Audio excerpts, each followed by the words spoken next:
Very good morning, students. How are you? I hope all of you will be fine. I am your science teacher and today I am going to teach you science of class 8th. And today we continue chapter 8, reproduction in animals. And today we discuss part 5th of this chapter. So now see in the book. See here, this is the science book, science of class 8th. Now open chapter number 8. See, this is the chapter number 8 reproduction in animals. तो ये chapters हम continue कर रहे थे, आज हम part 5th करना है. So now open page number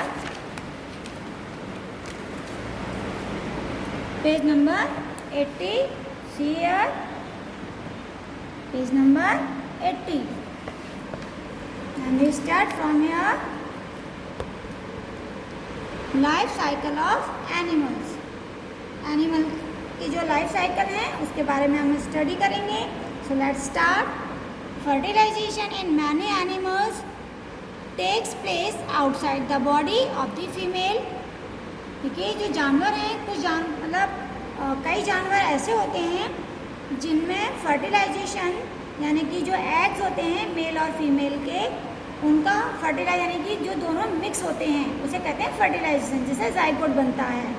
तो फर्टिलाइजेशन जो है वो उनकी बॉडी से बाहर होता है. In some animals fertilization takes place in water. और कुछ एनिमल्स जो हैं फर्टिलाइजेशन पानी के अंदर करते हैं. ड्यूरिंग स्प्रिंग और rainy season frogs and toads moves to ponds and slow flowing streams.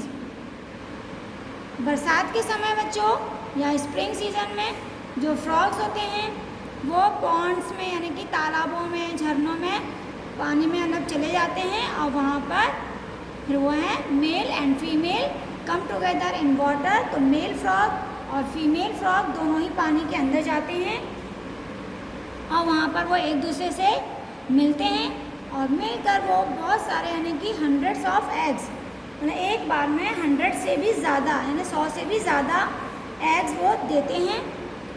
Unlike hens eggs, frogs eggs is not covered by a shell.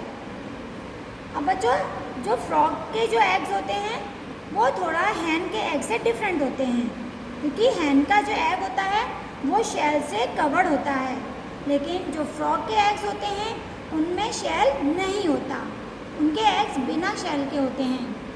And it is comparatively very delicate. इसलिए जब उनमें shell नहीं होता तो वो बहुत ही नाजुक होते हैं. A layer of jelly holds the eggs together and provide protection to the eggs. तो एक जेली मतलब अंडे जो एग्स होते हैं उनके चारों तरफ एक जेली होती है जो उन्हें उनकी रक्षा करती है. ठीक है, जैसे ये हैं फ्रॉग्स के एग्स. ये पिक्चर आपको दिखाई दे रही है, ये फ्रॉग्स के एग्स हैं. तो देखो, ये बाहर से जेली की तरफ ट्रांसपेरेंट दिखाई दे रहा है, तो ये है जेली जो अंदर एग्स हैं जो उन्हें प्रोटेक्ट करती है.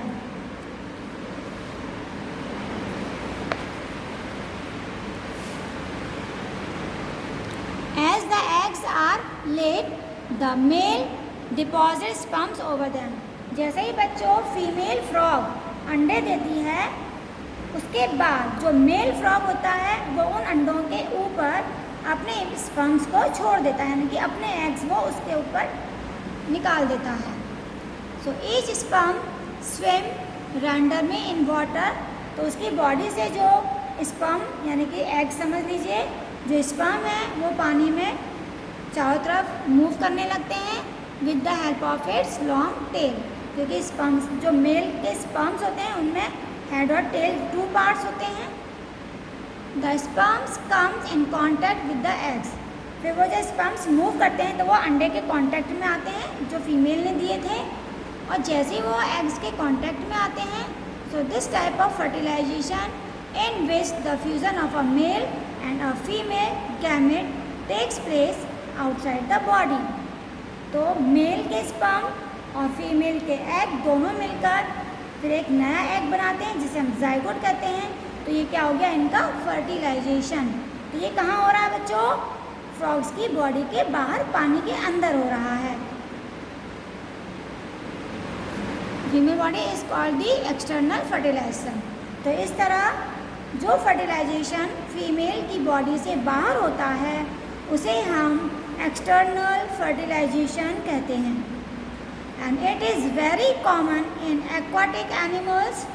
और ये मेथड बच्चों जितने भी पानी के जानवर होते हैं जैसे फिश, स्टारफिश, इन सभी में एक्सटर्नल फर्टिलाइजेशन ही होता है। After fertilization a tadpole comes out from the egg. जब मेल फ्रॉग के स्पर्म और फीमेल फ्रॉग के जो एग हैं दोनों मिल जाते हैं तो कुछ टाइम के बाद उस एग में से फिर टैडपोल बाहर निकलता है और धीरे धीरे वो एडल्ट फ्रॉग में कन्वर्ट हो जाता है, यानी कि पूरा फ्रॉग बन जाता है। The process of development changes into a frog.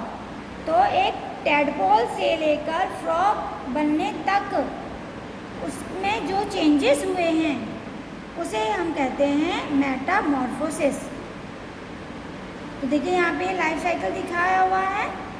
पहले ये अंडे हैं, स्पर्म, अंडे से फ्रॉग का जो बच्चा है यानी कि जो बेबी है वो बाहर निकलता है, तो वो ऐसा होता है, इसे कहते हैं टैडपोल। फिर टैडपोल थोड़ा बड़ा होता है लेकिन ये टैडपोल ही रहता है क्योंकि ये बच्चा है अभी, तो इससे बस थोड़ा सा बड़ा हो जाता है। देखो ये पीछे इसकी टेल दिखाई दे रही है आपको लंबी सी। जब ये बेबी होता है तो इसकी टेल उतनी ज़्यादा लंबी होती है। ये थोड़ा सा बड़ा हो गया, ये इसकी टेल है, फिर टेल थोड़ी सी छोटी हो जाती है, फिर ये और बड़ा हो जाएगा, ये भी टैडपोल है, इसकी टेल और छोटी हो गई, फिर ये थोड़ा सा और बड़ा होगा। देखो ये थोड़ा फ्रॉग जैसा दिखाई दे रहा है आपको, इसकी टेल है क्योंकि अभी पूरी तरह से बड़ा नहीं हुआ है। फिर ये कुछ टाइम के बाद ये पूरा देखो फ्रॉग बन गया।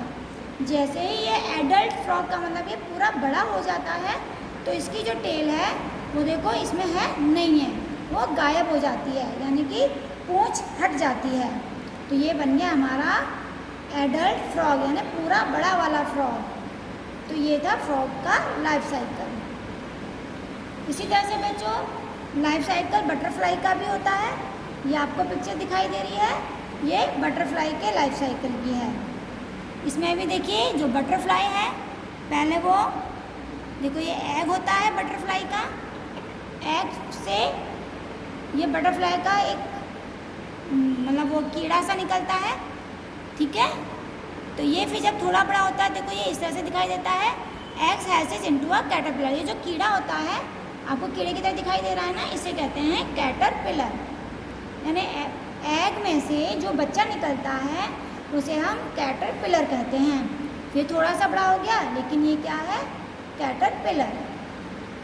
अब ये क्या करता है बच्चों, अपने चारों तरफ एक लेयर बना लेता है।